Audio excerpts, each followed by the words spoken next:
Estamos de regreso ya y de la parte económica, algo que ya se inició desde el 31, que es la campaña electoral, y queremos saludar a la asambleísta hasta ahora y candidata a la presidencia, doña Jimena Peña, candidata por las listas 35 de Alianza País.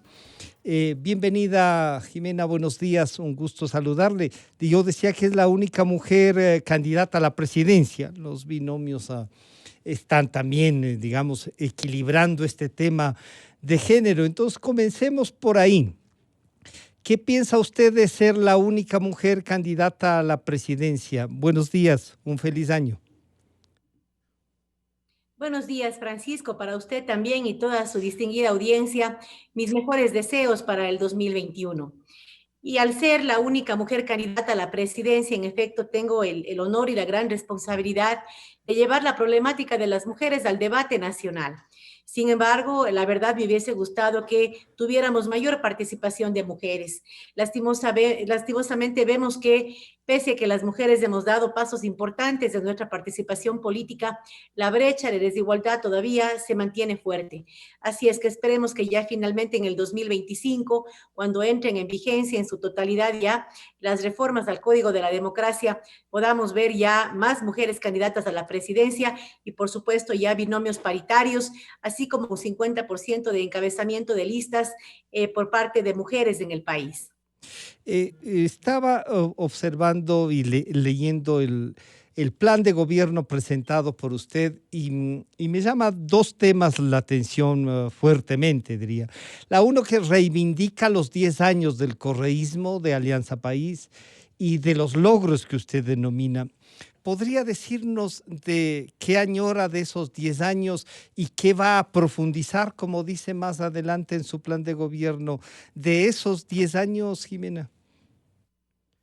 Así es, nosotros reconocemos los aciertos que se dieron durante los 10 años de la 35. También dentro de ese plan de trabajo se reconocen los errores, los temas que tenemos que mejorar.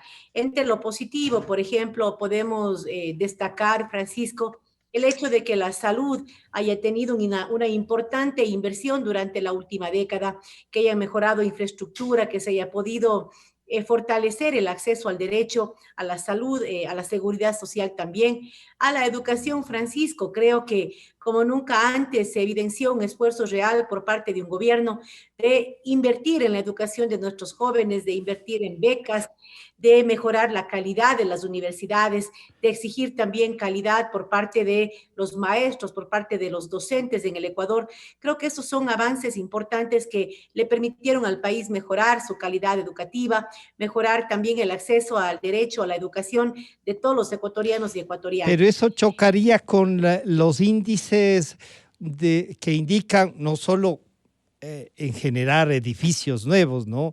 Y donde ha habido sobreprecios. Hay algunos que todavía no se han terminado. Y luego le voy a pedir también entonces que estos otros 4 años de Alianza País, ya no solo del correísmo, sino del morenismo, no han concretado. Y usted sí dice en el plan que propone que lamentablemente no se concretaron y no se profundizó. O sea que usted creía que había que profundizar lo de los 10 años.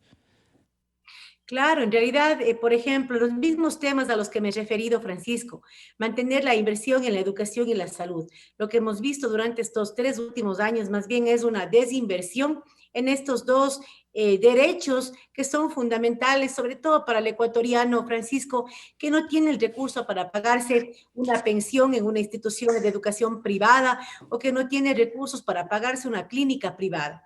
La educación pública y la salud pública son derechos que van orientados a garantizar estos dos derechos a los ciudadanos de a pie. Y vemos, por ejemplo, que en el ámbito de salud se desinvirtieron 720 millones de dólares. Lo propio pasó en la educación, que desde 2016 hasta el 2020 se redujeron 1.238 millones de dólares en la educación. Entonces, realmente nuestro afán hubiese sido, nuestro deseo, que se mantenga esa inversión Ujú. en la educación, en la salud, que pueda mejorarse. Por supuesto, usted ha hablado con propiedad también de aquellos temas, de las obras que están inconclusas, de los actos de corrupción, con los cuales, por supuesto, que no estamos de acuerdo, Francisco. Por eso, cuando llegó el momento, lastimosamente, de la ruptura de nuestra organización, nosotros priorizamos mantener nuestra organización política que nace convocando a hombres y mujeres honestos, a gente nueva, a gente de manos limpias. Y por eso fue Corazones que no pudimos, ardientes, pero así es, corazones ardientes, las motivados manos por el país. limpias, mi estimada Jimena, no ha sido pues precisamente el símbolo, ¿no? Y luego pasamos de los 10 años a estos 4, en donde usted ha sido la jefe de bloque y uno podría decirle, Jimena, ¿y dónde estuvo la fiscalización para que justamente se cumpla eso que dijeron se podía hacer en el 2017? Bien, Francisco, las manos limpias realmente creo que se mantienen, más allá de que un puñado de personas corruptas que están hoy enfrentando la justicia e incluso sentenciadas, no quiere decir que la organización política sea una organización de corruptos. Estas Ujú. manos que usted ve, Francisco, son manos limpias, son manos de una mujer, de una migrante, de alguien que ha sido legisladora y que ha podido demostrarle a los ecuatorianos que se puede hacer política de manera honesta, defendiendo los intereses de los migrantes, de los ciudadanos y no vendiendo mi conciencia por cualquier dádiva. Usted dice, usted fue jefe de bancada, yo fui coordinadora de bancada, fuimos 5 coordinadores, yo fui Ujú. una de ellos, pero en efecto, probablemente mi rol destacó un poco más porque estuve siempre preocupada de la construcción de las leyes que se aprobaban. Le comento que dentro de esta posibilidad de ser coordinadora de bancada, pudimos equilibrar muchas leyes, Francisco, que llegaron a la Asamblea con una posición de los que gobiernan, de Ujú. Creo, de los social cristianos. Nosotros, dentro de nuestro trabajo de coordinación, tratamos siempre de equilibrar esas leyes con la visión nuestra, con la visión de precautelar a las grandes mayorías de este país y de garantizar los derechos que se encuentran consagrados en la Constitución. Lamentablemente, cuando no hay una mayoría sólida y cuando hay una agenda política como la que hubo por parte del correísmo, que se sumaba en ciertos temas y en otros temas no hacía nada, porque lo que quería era el desorden, la inestabilidad. Esa es la realidad. Nosotros priorizamos lo correcto, legislar, cumplir con nuestra tarea y siempre tratar de defender en ese proceso legislativo nuestra visión de país. En relación al tema de fiscalización, usted dice, ¿por qué no han fiscalizado? Bueno, le comento que yo desde asambleísta como migrantes hice muchos pedidos de información porque más allá del show político, del juicio político, para mí un efectivo proceso de fiscalización es resolver el problema. Claro. Si hay problemas en aduanas que están afectando a nuestros ciudadanos que retornan, hay que trabajar de la mano con la autoridad para poder resolver esos problemas que están haciendo que nuestros migrantes, por ejemplo, tengan demasiada complicación en el momento que retornan con su homenaje de casa. Yo he defendido los intereses de los migrantes y he trabajado siempre de la mano de los consulados, fortaleciendo, visibilizando, defendiendo lo que hemos logrado. Le comento que en algún momento se pretendió cerrar un consulado importantísimo, mejor dicho, 2 consulados en Estados Unidos y Canadá. Ahí también pudimos, desde nuestra voz como legisladora, visibilizar la problemática y lograr que finalmente el Ejecutivo pueda reconsiderar esa decisión y mantener los consulados de Queens y el consulado de Minneapolis, por ejemplo, por Ujú. darle un ejemplo claro de cómo desde nuestro ejercicio de fiscalización hemos tenido una influencia en algunas decisiones de la función ejecutiva. Si es que este trabajo que usted, y como usted lo ha dicho, y los medios podemos reconocerlo públicamente, usted ha tenido la apertura con la prensa suficiente para debatir los temas que las vocerías, que estas coordinaciones les daban. Otros no, y otros, peor aún, querían desaparecernos a la prensa. Claro, yo decía ahora que es nuestro día, siempre somos una piedra en el zapato. ¿Qué piensa usted de la ley de comunicación y de la relación con los medios y los periodistas, Jimena? Mire, yo creo que la ley de comunicación fue reformada y se han mejorado algunos excesos que pudieron darse. Sin embargo, yo creo que una norma es siempre un proceso de construcción. Francisco, una norma que es aprobada ahora, en el futuro puede revisarse de acuerdo a las necesidades que se vayan dando en el momento en que se implementa la norma. Realmente usted hace un comentario interesante con el cual estoy de acuerdo, Francisco. El coordinar una bancada legislativa y el coordinar la construcción de leyes dentro de una asamblea tan diversa fue una tarea que no se hubiese logrado si no tuviéramos una gran tolerancia a la diversidad de ideas, respeto a las diferentes posiciones y también una gran capacidad de consenso. Creo que esas cualidades las he desarrollado durante estos años y creo que podría aplicarlas de manera muy solvente en el ejercicio de la función ejecutiva, en el ejercicio del poder dentro del país. Más allá de que en efecto el presidente sea una figura preponderante en la toma de decisiones, esas decisiones deben ser tomadas de la mano de los que piensan también diferente y por supuesto nutrirse también de los diferentes aportes. Yo créame que tengo una enorme tolerancia a la diversidad de criterios y lo he demostrado dentro de mi proceso de legisladora. Sin embargo, también es importante hacer un llamado a que todos construyamos un país de respeto. A veces sí se dan también ciertos excesos, ciertos comentarios de ciertos actores realmente que pueden impactar la imagen de un ciudadano. Le voy a dar un ejemplo. Sí. Se ha hablado mucho de mi patrimonio. Imagínese, Francisco, soy la única candidata que ha hecho público su patrimonio, que le pide al Contralor General del Estado hacer un examen especial de mi patrimonio porque no tengo nada que ocultar. No, bueno, Y no, cierto no es que medio de no tiene comunicación nada que es ocultar, ciertamente. transparencia. Sí, Y exacto. mire, y en vez de exigir cierto medio de comunicación, Yeah. en vez de exigir a todos los candidatos transparencia, cuestiona que una mujer, que una migrante haya tenido un patrimonio de $1.000.000. Imagínese, sin ni siquiera preguntar, bueno, ¿y cómo es que usted obtuvo? Además, está totalmente declarado porque ese patrimonio yo lo tengo desde antes que era legisladora. En el 2013 hice digamos, mi declaración Uh-huh. de bienes dentro y fuera del país, lo he hecho con transparencia y eso no se valora, más bien se quiere satanizar en vez de exigir a todos los candidatos que demuestren con transparencia su patrimonio dentro y fuera del país, que demuestren su declaración de tributos.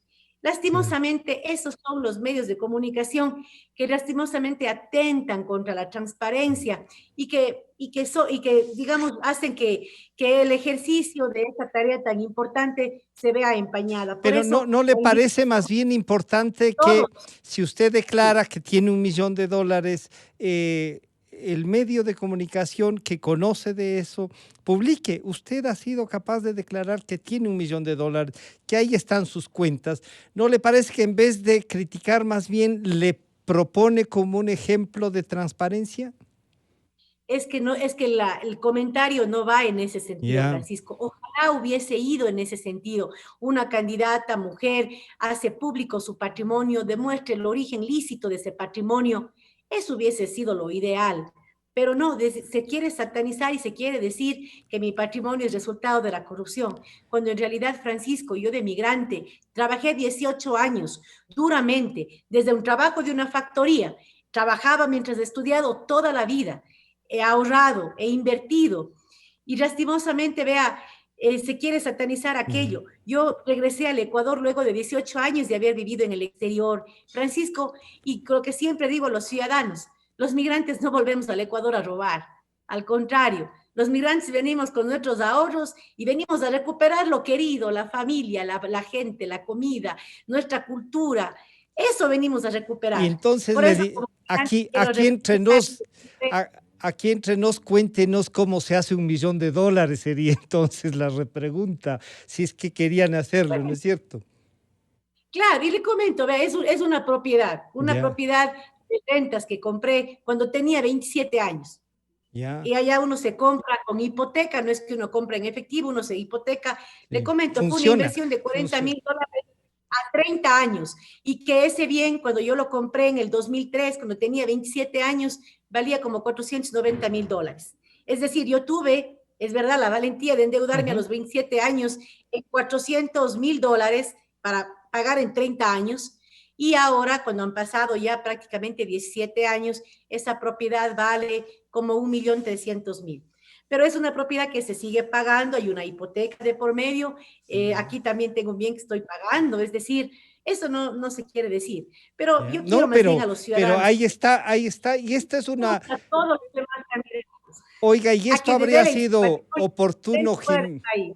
esto habría sido oportuno porque, por ejemplo, la ley de extinción de dominio, la aplicación de la ley de transparencia, usted ha acudido al Contralor, es importante y esas cosas, créame que los medios de comunicación, los periodistas, valoramos porque nos dan instrumentos para poder conversar como lo estamos haciendo ahora.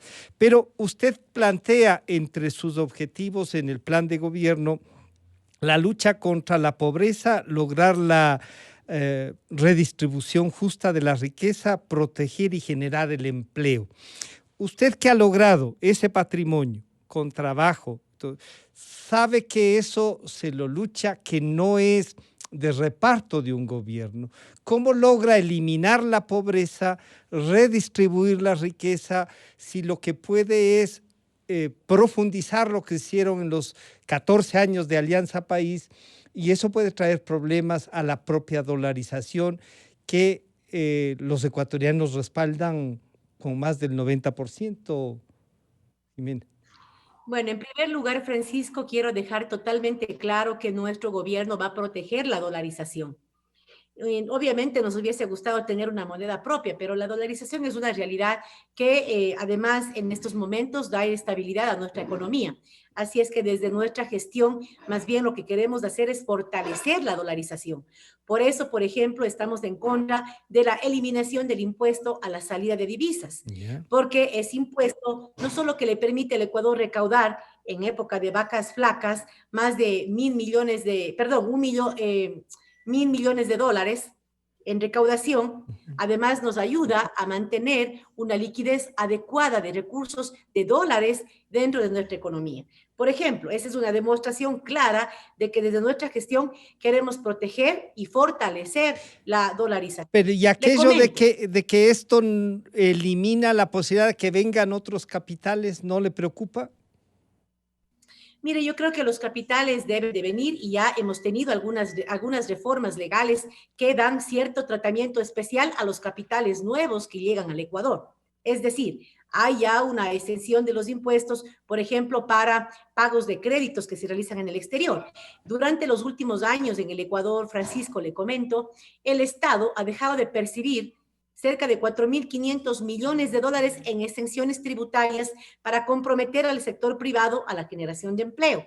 Pero le digo con honestidad que no hemos evidenciado un real compromiso por parte del sector privado para generar ese empleo luego de haber recibido estas importantes exenciones tributarias. Por eso nosotros queremos, Francisco, revisar estas exenciones para reubicarlas y atarlas directamente a generación de empleo.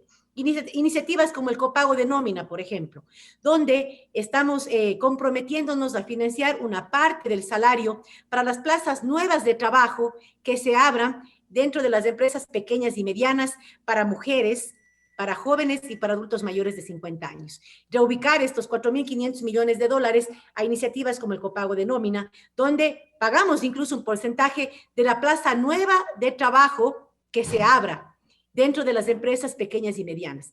Vamos a incentivar, vamos a ayudar a las empresas pequeñas y medianas, pero atados a la generación de empleo. Esa, por ejemplo, es una iniciativa. Y un comentario importante que quisiera, Francisco, me Por permite favor. realizar sobre mis bienes. Le comento, en Estados Unidos anualmente uno se tributa sobre los bienes y pagamos el impuesto sobre el bien. Yo cuando trabajaba en Estados Unidos pagaba el 35% de mi salario en impuestos, en tributos. Usted allá no puede dejar de pagar impuestos y tiene que pagarlos oportunamente porque si no los paga, le cae el IRS, que se llama ya, con toda la fortaleza. Pero aquí lo que vemos es lastimosamente una política de cobro tributaria que es medio seleccionada. Al dueño del restaurante, al dueño de la tienda, le cobran al pie de la letra, le clausuran. ¿Cuándo hemos visto una gran empresa clausurada por no pagar tributos a tiempo? Y son los que más se benefician de las revisiones tributarias. Entonces, vamos todos de la mano a contribuir con el país, pagando lo que nos corresponde a tiempo. Los migrantes pagamos nuestros tributos a tiempo. Venimos con esa cultura tributaria y es importante que lo propio se haga en el país. Que cumplamos con lo que nos corresponde, Francisco, que Los, cumplamos con esa tarea. ¿usted incrementará tributos o como nos ha planteado este momento, ejercer desde el servicio de rentas un mejor cobro? Porque 14 años y no han podido cobrar.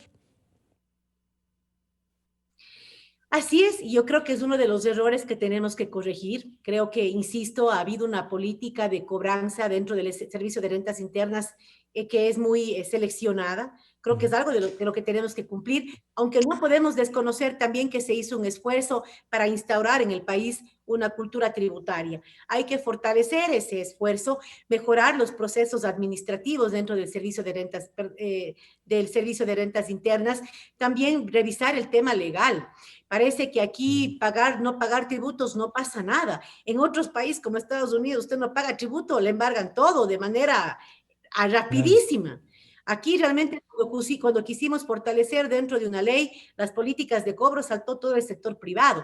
Entonces creo que debemos construir todos leyes que le permitan al Estado cobrar ese tributo de manera oportuna, que es un tributo que luego se va a reinvertir en educación.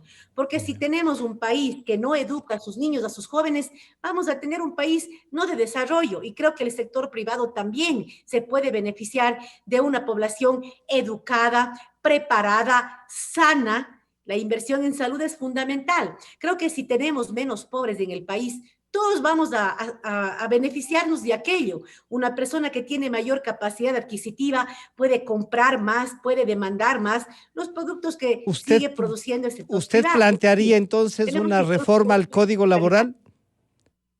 ¿Flexibilizar Mire, la hay que legislación? utilizar, Usted que ha trabajado en los hay Estados que Unidos revisar. sabe cómo funciona eso. Así es, yo sé cómo funciona, le comento que yo trabajaba ya por obra, Ujú. lastimosamente algunas veces también me han despedido y me han despedido sin ningún beneficio. Creo que podemos equilibrar Ya. ni el exceso de los Estados Unidos, donde prácticamente los que hemos trabajado o como obreros, yo he sido una obrera en ese país y he visto que en efecto me han despedido cuando han querido, también comprendiendo que hay ciertas dinámicas productivas, ciertos sectores cuya demanda se fortalece en ciertas épocas del año. Yo creo que hay que generar ciertas modificaciones, pero precautelando también el derecho a la seguridad social, que es fundamental. Le doy un ejemplo. En Estados Unidos usted puede acceder a una pensión de seguridad social con 10 años de trabajo. Usted aquí en el Ecuador necesita, creo que, más de 20 años de trabajo, 30. 30 años para poder acceder a una pensión. Imagínese. Pero Entonces, además, creo que ahí sí. pero además hay que salvar la seguridad social porque la han esquilmado ya no solo 14 años, sino creo que desde que se inició la seguridad social, pero sobre todo estos 14 años, Jimena. Bueno, Fíjese cómo Francisco, yo. le van a cargar la mochila de ser la dueña de la bandera este rato de la 35 y sus otros compañeros que han estado más tiempo que usted, parece que se desentendieron, que ellos recién llegan a plantear un gobierno, Jimena. Mire, yo creo, Francisco, que los ciudadanos cada vez se informan más Ya. y creo que está clarísimo que quienes defendieron actos de corrupción ya no están en Alianza País. Nosotros estamos reivindicando una bandera y usted tiene toda la razón, con dos mochilas pesadas, la de la corrupción de unos y la del mal gobierno de otros. Estamos aquí dando la cara, Francisco, porque nosotros estamos convencidos en un proceso. No nos interesa defender personas. Aquí hay metas colectivas y creo que el deseo que tenemos todos los ecuatorianos es que el Ecuador retome un camino de transformación, de igualdad de oportunidades, de desarrollo para todos, donde un sector privado sea fuerte, sea potente, pero también sea responsable, donde los trabajadores también comprendamos que debemos trabajar con responsabilidad, que tenemos que dialogar para llegar a puntos medios que nos permitan generar empleo para ese más de 1 millón de ecuatorianos que en este momento no tiene con qué trabajar, no tiene con qué alimentar a sus familias. Creo que es el momento para un liderazgo de reconciliación, Francisco, de menos ego. Parece últimamente que el que más malas palabras habla es el mejor, el que más grita, el que más insulta o el que sale de superhéroe. Bueno, Es decir, parece que tuviera. usted ayudaba a uno que los sábados y los martes nos daba palo, pero casi como olla encantada, diríamos. Francisco, le comento, Sí. Jimena Peña no volvió por un hombre de Ecuador. Ya. Jimena Peña volvió para ser parte de un proceso de transformación que le pertenece a miles de hombres y mujeres. Pero le comento que en la política actual, los otros 15 binomios que son hombres, no es coincidencia, es realidad, creen que gritando, creen que insultando, que disfrazándose, que saliendo de héroes, van a captar el voto. ¿Qué tipo de voto estamos queriendo captar? Parece que estuviéramos disputando el puesto de mejor payaso de circo, cuando lo que estamos disputando aquí es la máxima posición de representación de un pueblo digno, de un pueblo que quiere cambiar de esa política de circo, de pelea, de odio, de revancha, a una política de servicio, ¿Qué, de qué, reconciliación. qué le Por eso diferencia estoy a usted? convencida que es el momento de las mujeres. ¿Qué le diferenciaría a usted el candidato del otro ala de Alianza País, que es el señor Arauz? ¿Encuentra usted diferencias sustanciales? Mire, el señor Arauz no es el candidato de Alianza País ya, él tiene su propia agrupación.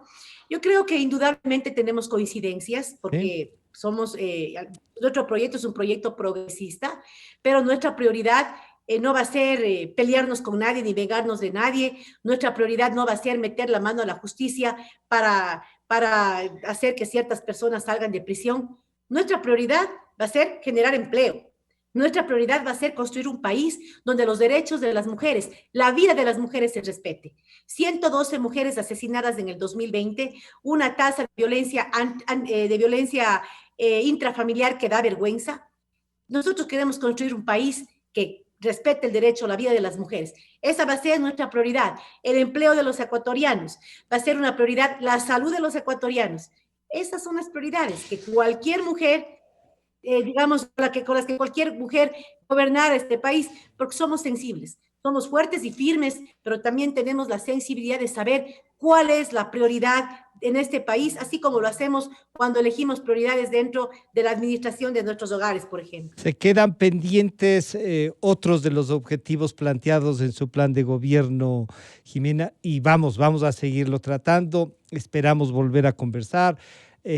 Que siga. Yo soy de la gente que cree que si no se involucran a hacer política, no corren riesgos, incluso no ponen a disposición las cuentas, no pueden recomendarnos hacer país. Y usted lo ha hecho, está peleando, reconoce las dos mochilas que tiene y bueno, que este año le traiga éxitos, Jimena. Estamos conversando. Muchas gracias. Francisco, gracias a usted por su caballerosidad. La verdad, he disfrutado muchísimo de este diálogo. Gracias por permitirme explicar nuestra visión y, por supuesto, también agradecer a los ciudadanos y ciudadanas que han tenido la gentileza de escucharnos. Quisiera invitarles a que consideren a Jimena Peña como una opción en este febrero y pues ojalá podamos transformar juntos el país, esta vez desde una visión, desde un sentir diferente, desde el sentir de una mujer ecuatoriana. Muchísimas gracias. Gracias a usted. Ha estado con nosotros la magíster Jimena Peña, candidata a la presidencia por Alianza País, listas 35. Luego volvemos con la doctora Jimena Borges y Javier Orti, el doctor Javier Orti, candidatos a la Asamblea Nacional. Calidad. Innovación. Completamente democracia. Inicio de espacio promocional y publicitario. En Banco del Pacífico sabemos